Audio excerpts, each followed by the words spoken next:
Shalom dan selamat pagi Bapak Ibu, Saudara-saudari dan anak-anak yang kekasih di dalam Tuhan Yesus Kristus.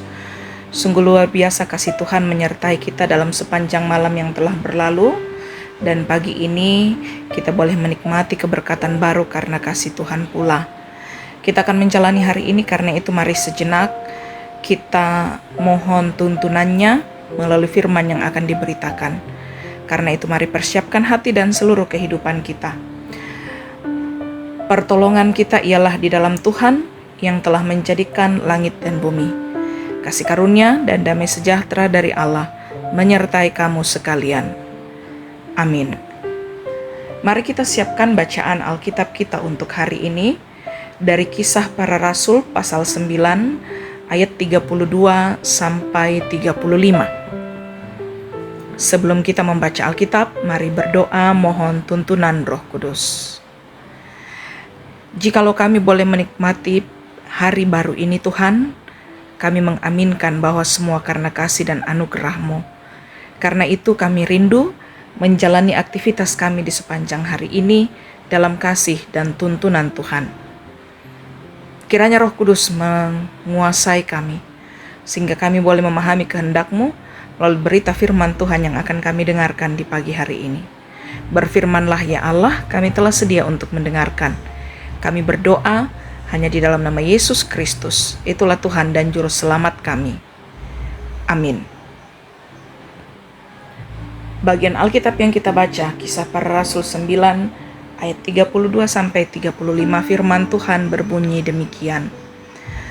Pada waktu itu Petrus berjalan keliling, mengadakan kunjungan kemana-mana. Dalam perjalanan itu ia singgah juga kepada orang-orang kudus yang di Lida. Di situ didapatinya seorang bernama Eneas yang telah 8 tahun terbaring di tempat tidur karena lumpuh.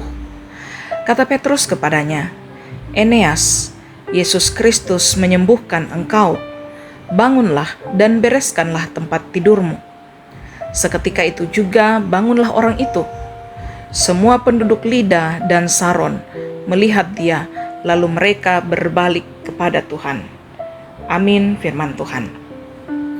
Eneas, Yesus menyembuhkan engkau.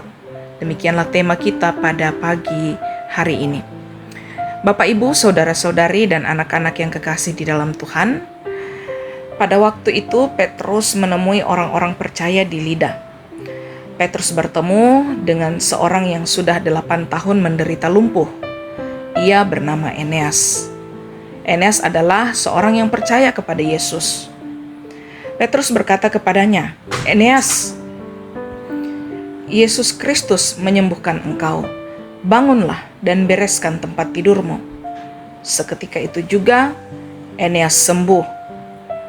Petrus membawa nama Yesus ketika melakukan mujizat. Petrus membawa nama Yesus ketika melakukan mujizat. Ia memberi kelegaan kepada Eneas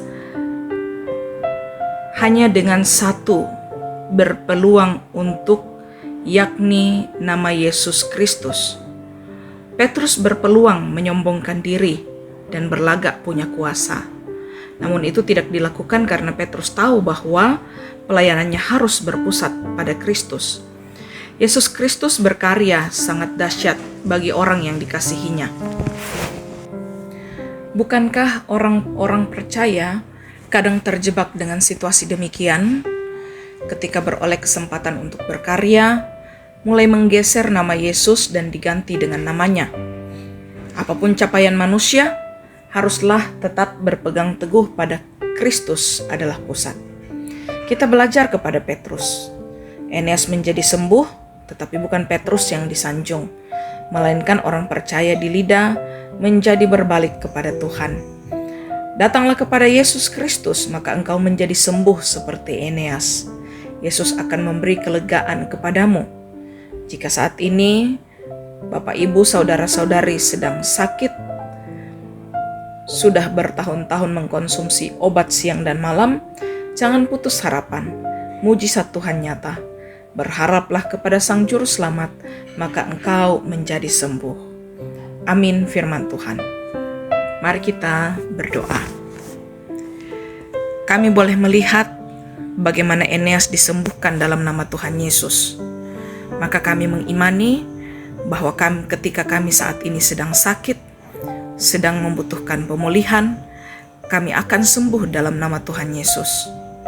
Kami akan terus menjalani proses kami, perjuangan kami dengan bersungguh-sungguh memanggil nama Tuhan di dalam setiap upaya kami. Dan nyatakanlah kesembuhan itu Tuhan, seturut dengan kehendak-Mu pada waktu yang Engkau kenan. Kami percaya bahwa ketika itu terjadi, kami hanya akan mengaminkan dengan sungguh bahwa semua terjadi karena Yesus Kristus mengasihi kami. Itulah yang menjadi pusat pemberitaan kami, kesaksian kami, dan pusat kehidupan kami. Bapa dalam kerajaan sorga, kami berdoa bagi mereka yang sedang bergumul karena sakit, biarlah mereka terus meyakini bahwa penyembuhan yang sempurna hanya ada di dalam Engkau, dan Engkau akan memungkinkan mereka melewati semuanya itu dengan baik. Mereka yang bergumul dalam duka cita, nyatakanlah penghiburan yang sejati Tuhan. Kami bersyukur bersama dengan segenap jemaat Tuhan yang boleh menikmati sukacita pertambahan usia. Biarlah kasih Tuhan akan nyata di dalam sepanjang hidup yang Tuhan karuniakan bagi mereka. Bapa dalam kerajaan sorga, aktivitas kami hari ini akan kami jalani, namun kami berserah kepada Tuhan. Biarlah Tuhan menuntun kami, memungkinkan kami menyatakan kebenaran Tuhan di dalam setiap apapun yang kami kerjakan. Ini permohonan kami, mohon ampun atas segala dosa kami ya Bapa. Tuntunlah kehidupan kami hanya di dalam kasih dan kemurahan-Mu. Kami berdoa hanya di dalam nama Yesus Kristus, itulah Tuhan dan Juru Selamat kami. Amin. Demikianlah firman Tuhan boleh kita dengarkan, kiranya terus menjadi kekuatan bagi kita untuk menjalani gumul juang kita. Terimalah berkat Tuhan. Tuhan memberkati engkau dan melindungi engkau. Tuhan menyinari engkau dengan wajah-Nya dan memberi engkau kasih karunia. Tuhan menghadapkan wajah-Nya kepadamu dan memberi engkau damai sejahtera. Amin. Selamat beraktivitas. Tuhan Yesus memberkati kita semua.